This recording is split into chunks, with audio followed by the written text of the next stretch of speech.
Wish you could become a morning person? You know the type, up before the sun, early morning runs, first one to the office with donuts and a smile. How do they do it? Easy. With the new Galaxy Watch 8, sleep tracking and personalized insights from Samsung Health help you improve so you can wake up to a whole new you. One who, dare I say it, skips the snooze? It's possible. Train your sleep with Galaxy Watch 8. Learn more at Samsung.com. Requires compatible Samsung Galaxy phone, Samsung Health app, and Samsung account. Big news. Sephora is now on Uber Eats. So if you find yourself facing a beauty emergency, like needing a last-minute gift, or you're just out of your favorite mascara, again, don't panic. We got you. Order now and get $10 off on Sephora orders of $50 or more on the Uber Eats app. Order now. Offer ends October 30th. One order per customer. Additional terms apply. See app for availability. Delivery fees may apply. Atheists, agnostics, long-haired weirdos, short-haired weirdos, vandals, hooligans. The government, hug the government, love the government, hug the government, love the government, hug the government. Welcome to The Politics Guys, a place for bipartisan, rational, and civil debate on American politics and policy. I'm Northern Kentucky University political scientist Michael Baranowski. My guest today is John L. Campbell, the class of 1925 professor and professor of sociology emeritus at Dartmouth College. He's the author of the recent released book, Pay Up, Conservative Myths About Tax Cuts for the Rich, which we'll be discussing today. John Campbell, welcome to the show. Thank you very much for having me.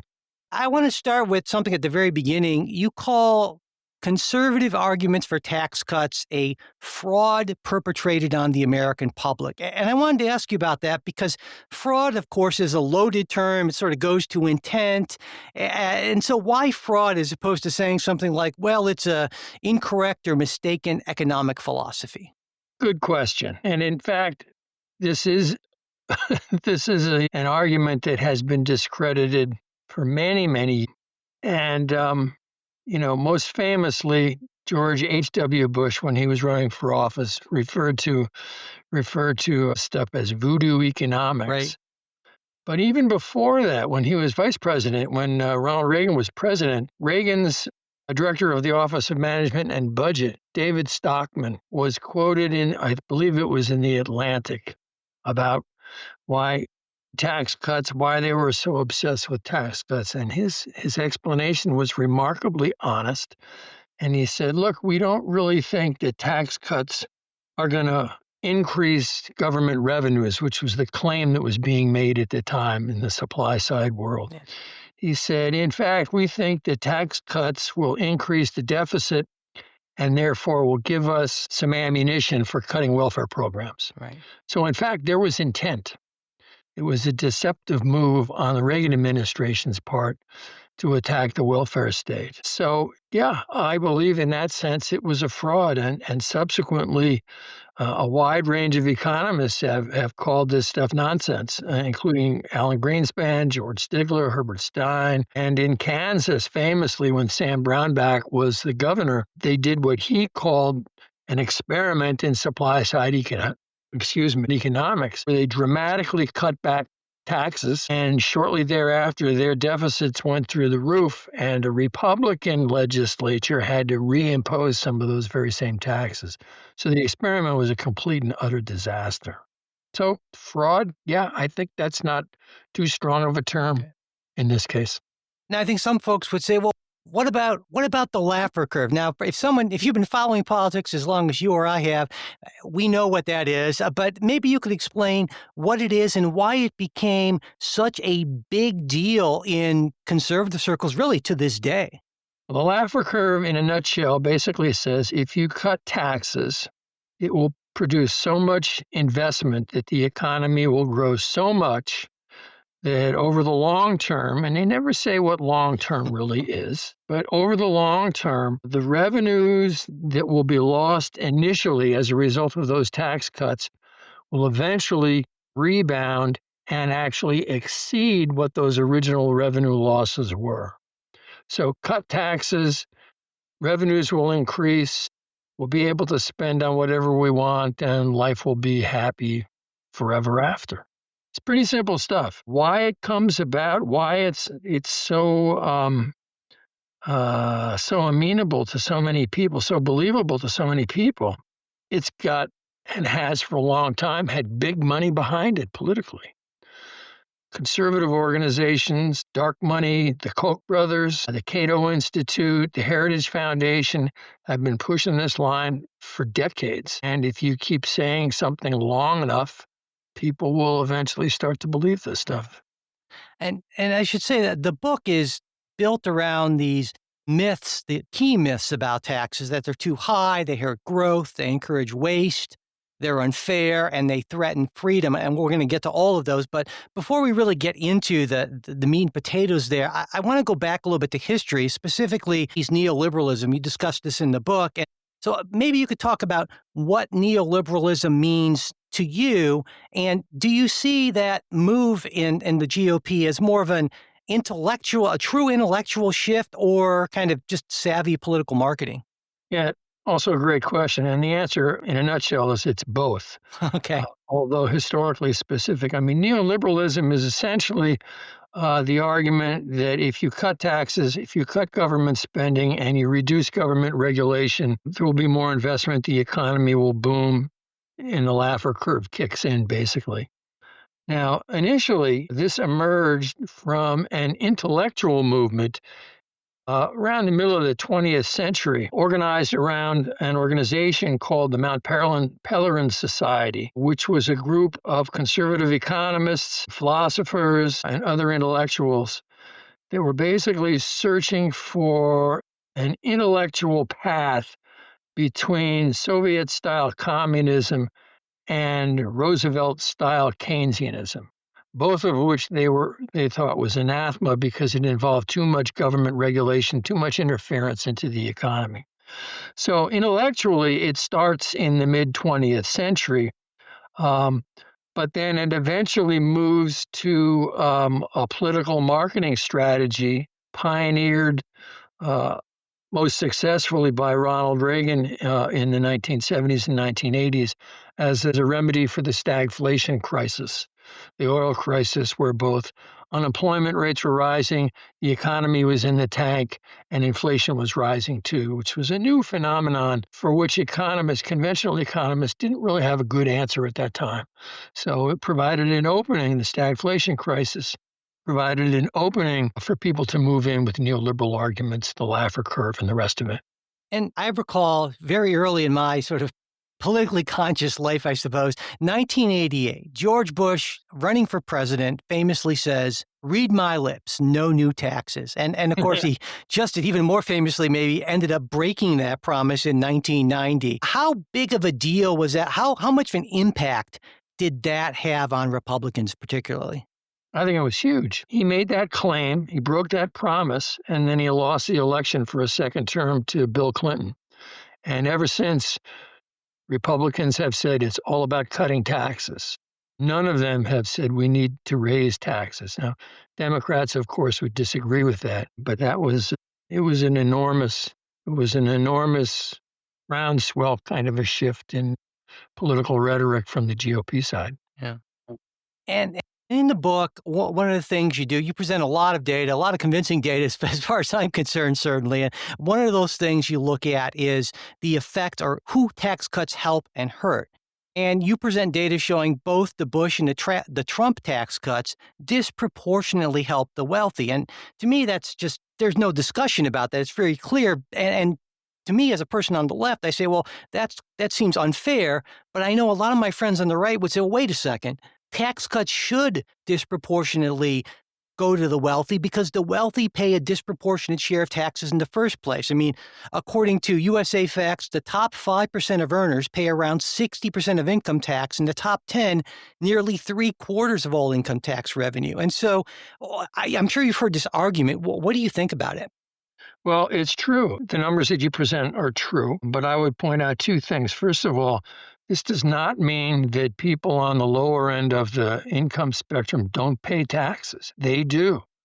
They, in fact, pay income taxes and property taxes and sales taxes and even corporate taxes to the extent that your small corner bar or your local barbershop or whomever might not make a lot of money, but they have to report it to the federal government. So that'd be point one. And secondly, I would point out that just very basically, taxes are the price you pay for a civilized society.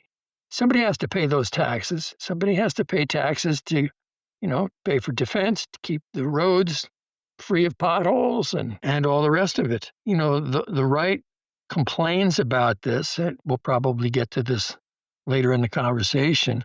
They complain about the high taxes that wealthy people have to pay because this money is a redistribution of income downward to support so-called welfare queens and freeloaders. But in fact, these people are not freeloaders by any stretch of the imagination, right? People who benefit from welfare programs paid for by taxes from wealthy people to a large extent. These people are oftentimes working one, maybe two jobs, maybe even three jobs, depending upon their wages. They're oftentimes children, the elderly, disabled people. Welfare chiselers are few and far between. Yeah. I wonder the extent to which people's misconceptions of their own wealth play into this, because I know a lot of folks, a lot of households that are clearly affluent, clearly wealthy by pretty much any normal standard. If you ask the people in those households, they'd say, well, no, we're not rich. We're doing okay, but we're not rich. And I'm wondering, do you think that plays a big role or some kind of important role in resistance to taxing high-earning families, high-earning folks? Yeah, for sure. I think it plays a big role in this. And there have been surveys done of millionaires. And most of these millionaires, when you ask them, they'll say, well, we're just middle-class folks. Yeah. So, lay off in terms of taxing us. When in fact, you could increase their income tax rate, for example, by maybe 5%, let's say. They wouldn't even notice it. Their standard of living wouldn't change. And if you work your way up the income stream to people like Jeff Bezos and Elon Musk, you could increase their tax rate a lot and they wouldn't even notice it. Their accountants might, but they'd still be able to have their private jets and their houses in the Caribbean and in London and in New York and so on and so forth. So I do think that this is important because even wealthy people who believe that they're middle-class folks, when you say, well, we think that we need to raise your taxes by a few percent, they'll scream bloody murder and they'll organize politically to stop it. Yeah. Now, when you look at international comparisons, I on the show, I love pulling in OECD comparisons, and you do that in the book. And you point out that, well, U.S. taxes are low compared to OECD averages.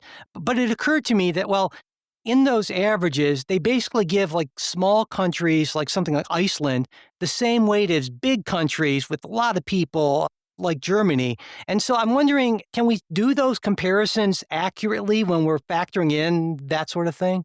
Yeah, I think so. Why not? I mean, a 30% tax burden in the United States is the same as a 30% tax burden in Denmark, right? If you're the Dane and I'm the American and the tax rate is 30%, we both have to pay 30%. Now, we're talking in terms of tax burdens as a percentage of GDP, but let's remember as well, and this is not unimportant, that some much larger countries like Germany, like France, like Spain, have significantly higher tax rates than we do in the United States. So I think this is a false equivalence that people make between tax rates and the burdens in both small and large countries. So even if we compare to whatever the closest is to our sort of peer countries, as opposed to setting aside those kind of small Nordic countries and welfare states, we still actually have, you're saying, a lot of room to potentially raise taxes without it being problematic. I think certainly that's the case. Okay. Now, you argue that taxes aren't too high, but I'm guessing that you would agree that, well, if taxes were 100%, that would be too high, but 0%, of course, would be too low. And so I guess my question is, it seems like, where do we draw the line here? At what point, and how do we determine, what are the metrics we look at to say, well, you know what, taxes are actually too high here? Yeah, that's the tough one, of course. Yeah. And I certainly can't give you a number. If Sure. I was a Scandinavian, I'd say about 50%, Wow. which is where their tax burdens are. But in fact, what's the appropriate tax level? That depends very much on political and economic conditions, which is why tax rates vary over time in the United States and elsewhere. During times of war, income tax rates for people at the top in the United States were almost 90%. Yeah. Huge. War is over, those tax rates have been coming down more or less steadily ever since. So it depends on the political conditions. It also depends on the economic conditions, which is what Keynesian economics is all about. Keynesian economics basically argues that when the economy is struggling, you cut taxes to increase aggregate demand. That will bring the economy back to life. But if the economy is very strong, you want to raise taxes because that reduces aggregate demand, takes money out of people's pockets, they'll spend less, and so that will mitigate against inflation. So there are trade-offs here. In the Keynesian world, it's kind of like a seesaw, a teeter-totter, right? And you have to strike that right balance depending upon what the economic circumstances are. Yeah. So I can't give you a number. I'm sorry. No. My apologies. I understand it's situational. I guess the problem with that Keynesian seesaw formula is politically, it's a lot easier to do one part of that than it is the other part, right? Well, that's for sure. I mean, so, the other way to answer your question is what's the appropriate rate? Well, whatever politics will allow. Yeah. And, one of the things I really appreciated that you did in the book is that you look at not just marginal tax rates, but you look at effective tax rates, what people are actually paying after all the loopholes and deductions and tax shelters and all that sort of thing. But it occurred to me that, the very complexity of our tax code is enormously complex, which, kind of makes those low effective rates possible. Some folks on the right would say, well, yeah, and that is an argument for just really simplifying the tax code to a great degree. And I'm wondering, would you agree with that? I would agree with it, and I would also point out that it's ironic that people on the right would make that argument, because the complexity of the tax code is precisely because it is riddled with all sorts of carve-outs, tax exemptions, tax breaks, tax shelter opportunities, and that tends to benefit people at the top, which tend to be those on the Republican side, on the right side. Yeah. So I'm all in favor of simplifying the tax code, but when you come right down to it, conservatives aren't going to like what happens when you do that. Yeah. And one of the things in the book that you do is, again, it's a very data-rich book, presented, though, I felt in a very accessible way, at least to me, that high-tax countries can actually perform well economically. But I was wondering, to what extent can we be comfortable, or can we believe that that is actually a causal relationship as opposed to sort of a correlation with other things, demographics, various trade advantages, that sort of thing, doing a lot more of the heavy lifting than the actual tax status? How do we isolate that variable? That's a great question, and that's a question that econometricians and statisticians are better equipped to answer than myself. All the figures that I give in the book, for the most part, are associations, not causal arguments. I need to be clear about that. And I also want to be clear, and this is very important, I am not arguing that tax rates don't matter. They do.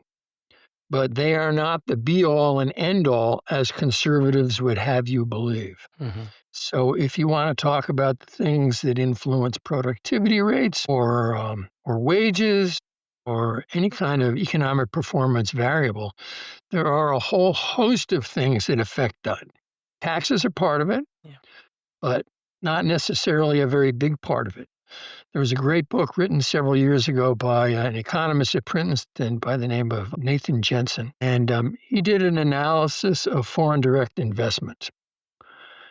And what he found was, after running the numbers and interviewing people at corporations that are responsible for making decisions about where you're going to invest, what countries you're going to invest in, he found there were a long list of factors that they took into consideration as to investing in the United States or Germany or Denmark or where have you. Taxes were on the list, but far down the list, far down the list. I can give you a personal example. I presented a paper in Denmark several years ago where we basically made the argument that taxes are not the be-all and end-all. And during the coffee break, a fellow came up to me and said, I'd like to introduce myself. I'm from a large, internationally well-known software manufacturing firm, and I'd just like to say, you're spot on with your argument here.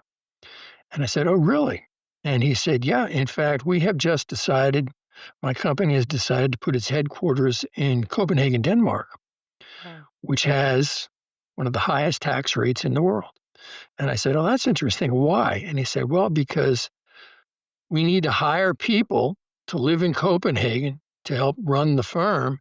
And they need things like good public transportation, good childcare, good education for their kids, clean environment, good transportation, et cetera, et cetera. That's what taxes pay for in this country. So there you have it. Yeah. This episode is brought to you by Nespresso. Gift magical mornings with Nespresso Virtuo Pop. Compact and stylish, Virtuo Pop is made to meet every morning coffee craving. From espresso to coffee, hot or iced, at the click of a button. And celebrate the season with Nespresso's limited edition coffee flavors. Sweet almond and hibiscus, cinnamon and candied tamarind, and festive double espresso. Magic in the making. Shop the holiday gift collection exclusively at Nespresso.com. This episode is brought to you by Sweet Tarts Candy. Sweet Tarts dare to combine unexpected flavors. And when they did, something unbelievable was created.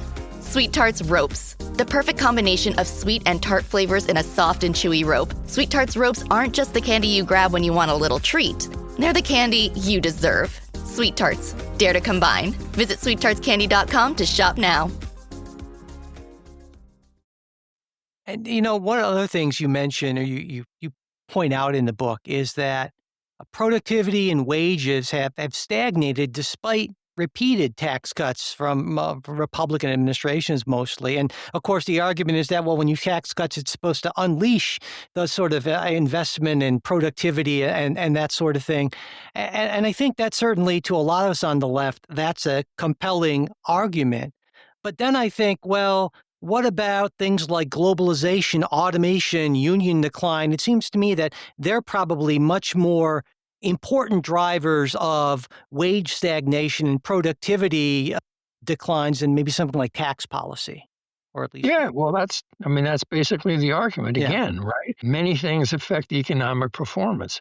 So if you want to talk about wage stagnation, it's pretty clear that wage stagnation in the United States, which has been going on. Wages have been stagnant since the late 70s, early 90s. Why is that? As you point out, the attack on unions and declining rates of union participation is a big part of that story. Unionization rates in the United States now are well below 10%. It's higher for government workers, but it's even lower for private sector workers. And the fact that Congress has refused to raise the minimum wage is another huge reason why we've had wage stagnation in the United States. It really doesn't have anything to do with taxes. So you want to cut taxes? Yeah, fine, but it's not going to have any effect on wage stagnation. And one of the other myths you talk about is related to the idea that, well, if we give government all this money, they're just going to waste it. Government is incredibly wasteful. And in the book, you argue that conservatives exaggerate government waste. But then I thought, well, I found this GAO report just from January or February, I think, of this year that concluded that just improper government payments have totaled $2.8 trillion with a T dollars since 2003, including $150 billion per year in each of the last 7 years.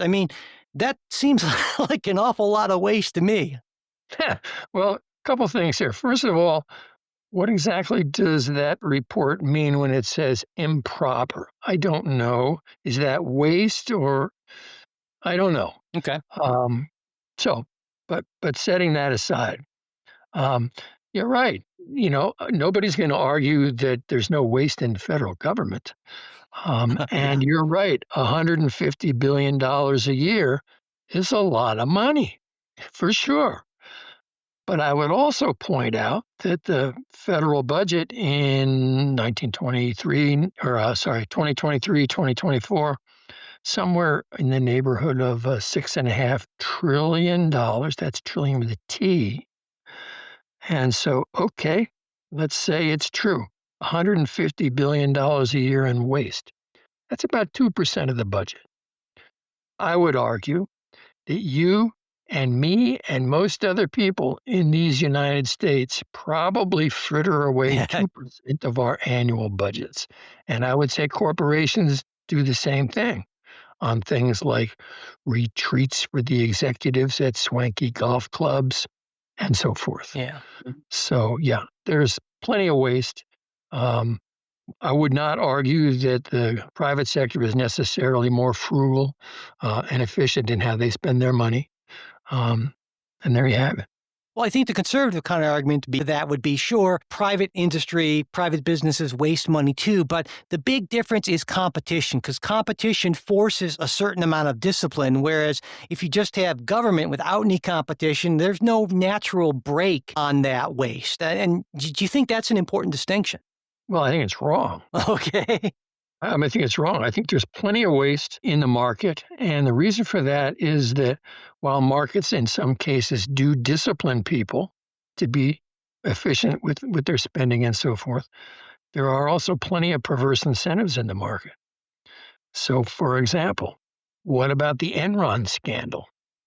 What about Bernie Madoff? Had this huge Ponzi scheme that built billions from people. And best of all, in a worst kind of situation, what about the 2007 and 8 financial crisis? I mean, you talk about that GAO report that says, since 2003, there was about $3 trillion of waste. That's over a long period of time. When the financial crisis hit, we lost about $1 trillion in a matter of weeks. Yeah. So there are plenty of reasons why the argument that the market necessarily disciplines people in the ways that you suggested, I think it's just a specious argument. Yeah. Now I know that some on the right would come back to that and say, well, yeah, but that's because we shouldn't have done bailouts in the first place. And if there hadn't been bailouts, then there wouldn't be that, moral hazard, and we would have real competition. So the problem actually is not enough laissez-faire and too much government involvement with business. And I'm sure you've heard that argument before as well. Yeah. Well, how do you prove that? Yeah, exactly. Sure. How do you prove that it's a counterfactual for which you'll never have enough data to prove? Because I could cut your taxes tomorrow by 10%. And if it didn't have any effect, you would just say, well, you didn't cut it, and you should have cut it by 15. I said, well, and on and on and on. Yeah. Another thing you point out in the book, and this is common, we say this a lot on the left, we talk about lower lower real tax rates on rich people, because so much of it is in unearned, what you call in the book, unearned capital gains. And I know a lot of folks on the right would say, well, wait a second, there's a good policy reason for having those tax rates lower. And the reason is that you want to have tax rates lower on investment income because that encourages risk-taking, job creation, innovation, all those sort of things. And so that's a real policy-focused thing and not just trying to help out the wealthy. What do you think about that argument? Well, there's some truth to that for sure. And that's the reason that capital gains are taxed at a lower rate than earned income, so-called earned income. But I would also point out, if you want to talk about innovation and economic growth in the United States in the post-World War II era, a lot of that stemmed from government spending. It's a wonderful book by Linda Weiss, who's a sociologist in Australia. She documented this in great detail, and she found that Department of Defense spending, oftentimes in joint venture kinds of deals with the private sector, has produced a phenomenal amount of innovation in the United States, from pharmaceuticals to automobiles to computers to the internet. I mean, it's a long, long list of things, very positive economic things that stemmed from government investment. So, yeah, you can cut capital gains taxes in the hope that this will spur investment, although you need strings attached to make sure that that happens. But you can also get the same effects, potentially, by by raising taxes and letting the government do things like that. One of the things you argue in the book is that conservatives, when they talk about taxes being anti-freedom, that understanding of freedom is a fairly narrow understanding. And so maybe you could talk a little bit about what you see that understanding of freedom is and why you think it's unduly narrow. Well, that's a tricky one. When conservatives talk about freedom from taxes, the term here is freedom from, right? Freedom from government oppression, to use the language that conservatives would probably use.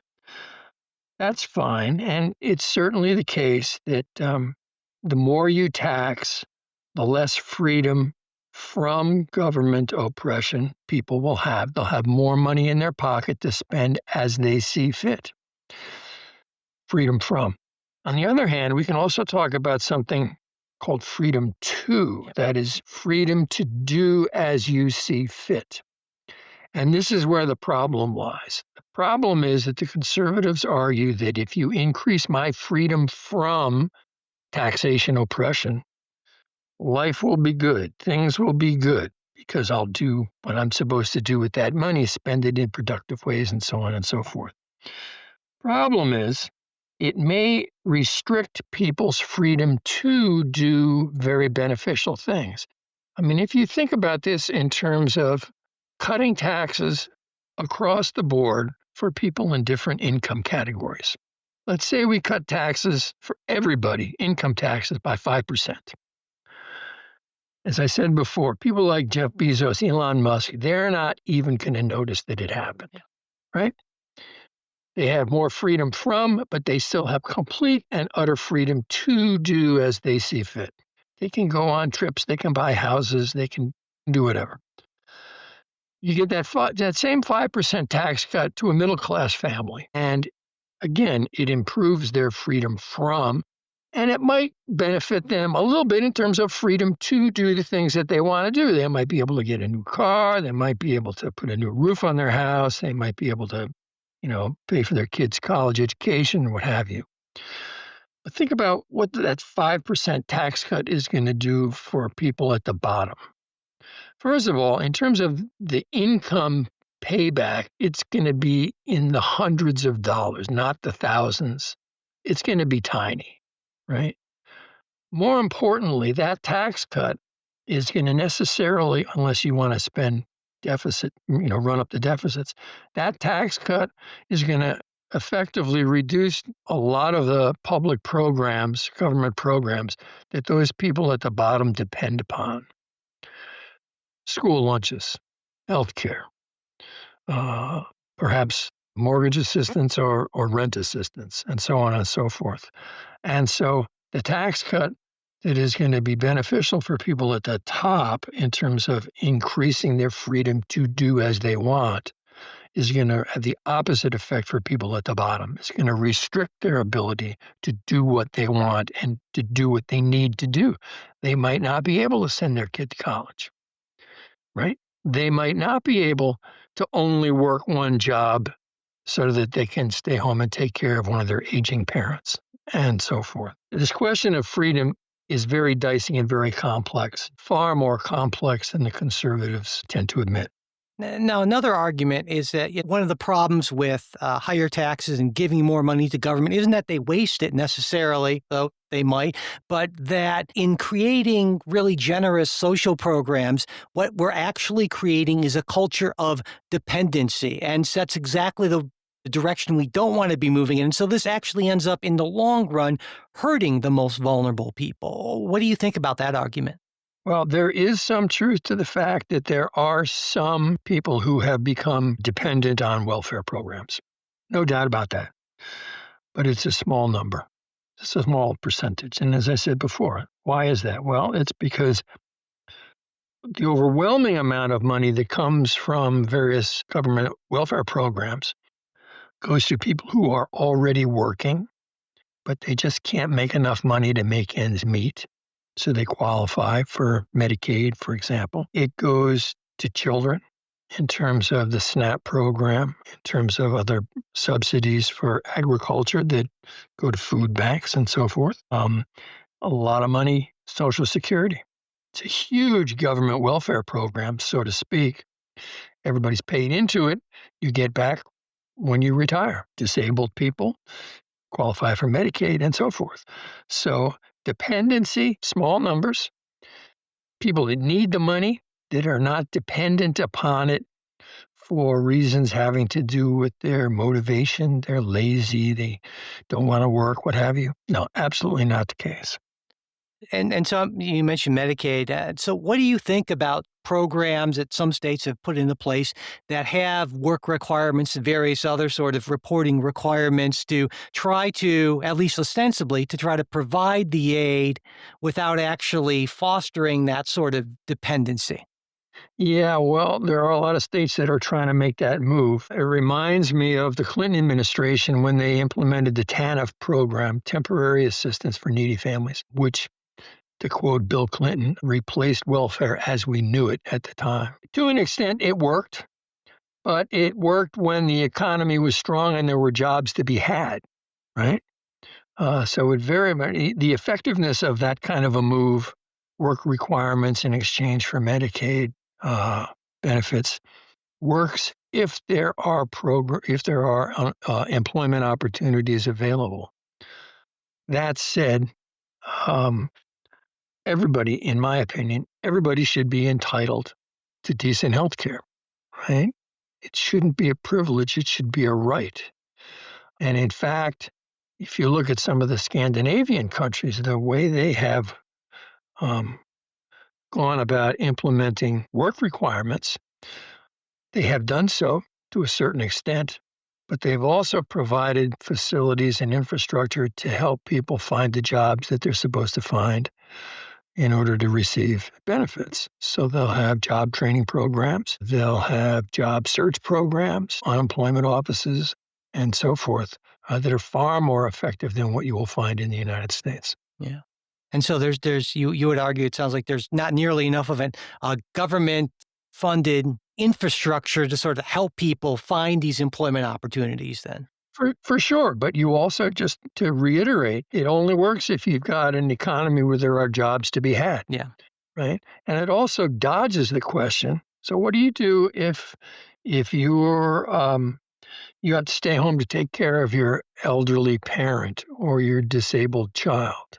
Right? Who's going to take care of those people when you go out and have to work in order to maintain your Medicaid benefits? Right? Conservatives aren't talking about that. Yeah. To what extent do you think the media is responsible for perpetuating these mistaken views, these myths of taxation that you discuss in the book? I think it's huge. And there's been a lot of work done on this. There is no surprise to your listeners, I'm sure. There is something called the conservative echo chamber. There's also a liberal echo chamber, but they're not the same.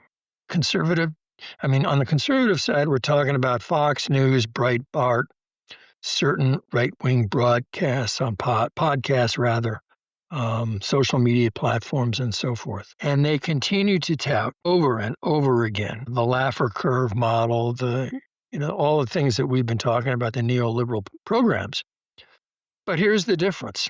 Research has been done by folks both at Harvard and at Ohio State and probably other places, which has found empirically that the conservative echo chamber is much narrower in focus than the liberal echo chamber. That is to say, this is to overstate the case, but conservatives get their news from Fox.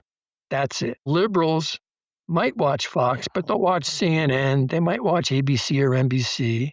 They'll read the New York Times and they'll read the Wall Street Journal. So it's on the liberal side, it's a broader set of information that people are being exposed to and consuming, whereas it's much narrower and much more ideologically hardline on the right. So in terms of the perpetuation, the anti-tax, anti-spend, anti-regulation program, this is a huge obstacle to change. Yeah, it also occurs to me that a lot of economic arguments can be at least somewhat complex, and a lot of Americans aren't great with numbers and economic thinking. And we like things that are, you can put in a few characters in a tweet, that sort of thing. And so it seems to me that it might make it considerably more difficult to help Americans better understand not just taxes, but just in general how economic policy works. Or am I overthinking this? No, I think you're spot on. I read somewhere that the average television soundbite is somewhere in the neighborhood of 7 to 10 seconds. So if you want to get your message out in 7 to 10 seconds, conservatives have a relatively easy job, right? Here goes. I can cut your taxes. It will increase investment. The economy will boom. There will be more jobs. Everybody will be happy. I think that was about 10 seconds. Yeah. But if I want to explain the Keynesian seesaw to you, Yeah. we're beyond 10 seconds. I can easily get to 30 seconds. And I've done this in my classes when I tried to present both arguments. And kids in my classes they get the conservative one. It's right out there in 7 to 10 seconds. But I oftentimes get questions now, Professor Campbell, I'm not quite sure about this Keynesian thing. So it's messaging is a huge problem on the left for this as well as many other things. And given that we now live in a world where people's attention spans are shorter and shorter, this is a bit of a problem. Yeah. This episode is brought to you by Nature's Bounty. Nature's Bounty believes your body is brilliant, naturally designed to thrive, inside and out. For those always looking for new ways to support your health from head to heels, Nature's Bounty has a range of over 400 vitamins and supplements born from 50 years of trust and care. Nature's Bounty. It's in your nature. Visit naturesbounty.com to learn more. Hey, Fidelity. What's it cost to invest with the Fidelity app? Start with as little as $1 with no account fees or trade commissions on U.S. stocks and ETFs. That's music to my ears. I can only talk. Investing involves risk, including risk of loss. Zero account fees apply to retail brokerage accounts only. Sell order assessment fee not included. A limited number of ETFs are subject to a transaction-based service fee of $100. See full list at fidelity.com/commissions. Fidelity Brokerage Services, LLC, member NYSE, SIPC. It also seems to me that neither party really seems to have a lot of stomach for raising taxes anymore, at least, particularly Republicans, but not necessarily even Democrats, at least a certain part of the party. And so given that, and I always like to ask this as sort of a final question, how optimistic are you that taxes on wealthier Americans, corporations, that sort of thing, they'll be raised enough to provide the sort of services you've been talking about, the sort of things that a lot of us on the left believe are absolutely critical to a healthy, to a prosperous, sustainable society? I wish I could have good news for you here. Okay. I'm not that optimistic. For a lot of reasons, some of which we've already talked about. There's the messaging problem, the 7 to 10 second soundbite problem. There's the problem of big money in politics pushing the conservative line. But there's also something else that we have not touched on, but I think is also really important, particularly when if you think about these cross-national comparisons. You have to ask yourself, why are Americans so averse to taxes? And they really are. The reason, I think, in part is because, I'll give you an example. Years ago, I was at a Danish research institute and I was studying taxes. And we would all gather around a table and have lunch together, graduate students and faculty and so forth. And so one day I said to the group, could you please tell me why it is? How do you feel about the fact that the taxes that you pay in Denmark are about the highest in the world in terms of income taxes? And that's all I said, not one word more. And initially people nodded their heads and there was a bit of grumbling. Yeah, our taxes they're up there. I didn't say a word. And then people said, but we get a lot of things for those taxes. A lot of the things that software manufacturer was talking about. The point being, they pay a lot of taxes and they see what the taxes are giving them. Yeah. In the United States, a big chunk of what the federal government spends money on is never seen by Americans. Why? because a lot of it goes to military spending. I mean, when was the last time you saw a new battleship, Michael? I'm guessing not recently, right? Nor myself. So defense spending, which is a huge part of the budget, people really don't see much of that. And secondly, there's the deficit and national debt, right? A big chunk of our budget every year, I don't know what the figure is off the top of my head, goes to paying interest on the national debt. And of course, nobody sees that.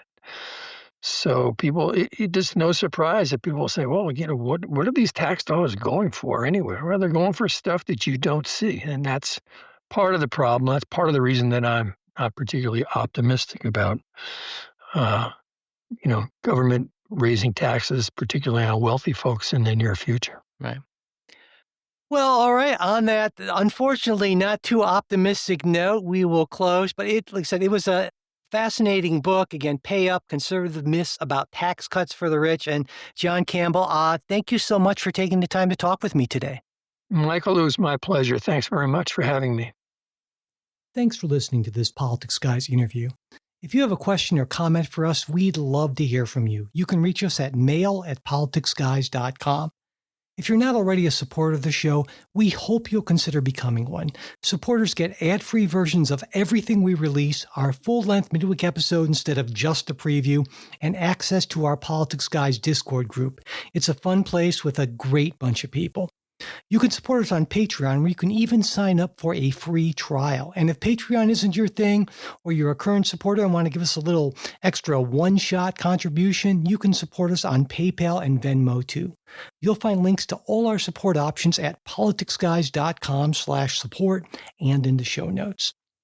If you'd like to get our full-length midweek episodes, but you're not in a position to financially support the podcast right now, just email me. I'm at mike@politicsguys.com, and I will be happy to get that set up for you. And whether you're a supporter or not, we'd appreciate it if you could subscribe, rate, and review us on whatever podcast app you use, as well as sharing episodes on social media. And finally, a very special thanks to our wonderful executive producers. They are Wilma Moreno, Daniel Toe, Ryan Beasley, Don Oglesby, Derek Schmidt, Dakota Heath, Jason Chrysler, Dave Dean, Jeremy Larson, Brian Matza, and Jody Marie Miller.